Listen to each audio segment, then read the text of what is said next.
hello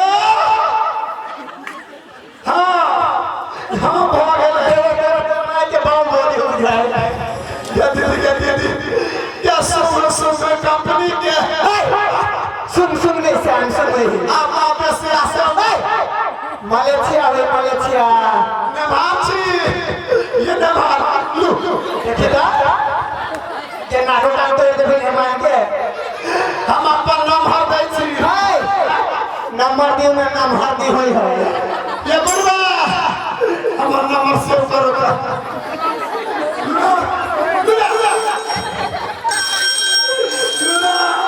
से video call बात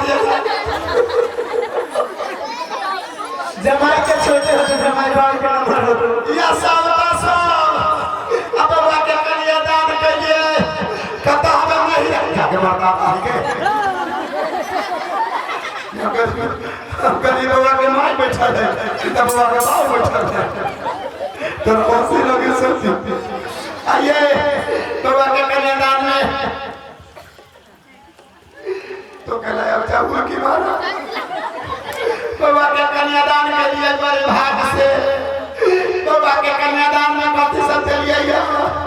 चटिया पटिया बर्तन भाड़ा बकरी पटकू सोना चांदी मालिया डाली घर घरानी गाछी वृक्ष ने मार बकरी ले काय के चारे के बकरी ना कथी नहीं ले बकरी वे तो बकरी के चारे तो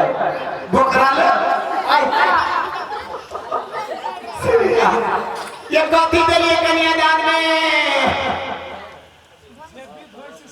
हाँ तो देखे छी चटिया पटिया सब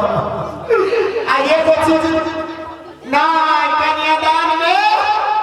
सबसे मेन चीज होया या सोना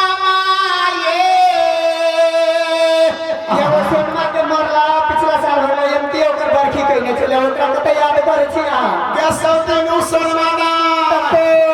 क्या बाबू हुआ क्या नाच में नाक में होई कि नाच में आ बाबू हुआ क्या नाकबा कथी नाकबा में नाकबा में सोना ए नाक में के सोना डीजे वाला सब फिलासा रिकॉर्डिंग वाला डीजे वाला ए सुना आराम से बैठो देख लिया फिलासा के एक लाख में निकल गया देखी तो उमर बाबा ओकरा का नाक में हो गए जाई ना कर नाक पर करते मोच करता आई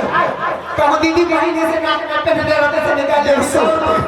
ये सोना के लगला मोच उखड़ दे बोला का नहीं मिलता हम जैसी वाला के फोन कर लिए ददियो कते किलो सोना देबो के क्विंटल ना बहुत नहीं देलिए सोना तो देबी पर भे गए ओइ साथी भोगन दे आता से के नाय को बात ठीक है मेरा जिला कर लेना जमायो ये सब टुकुट करता के हो और बाबू फोन कर रहा था भाई हो के सब ये कहना के सोना के ना 2000 के हो आगे हमर साथ तोरा कते पसंद पड़ गेल जे सौदी घरे से तो कइले छे तोरा नजर देखे छी हम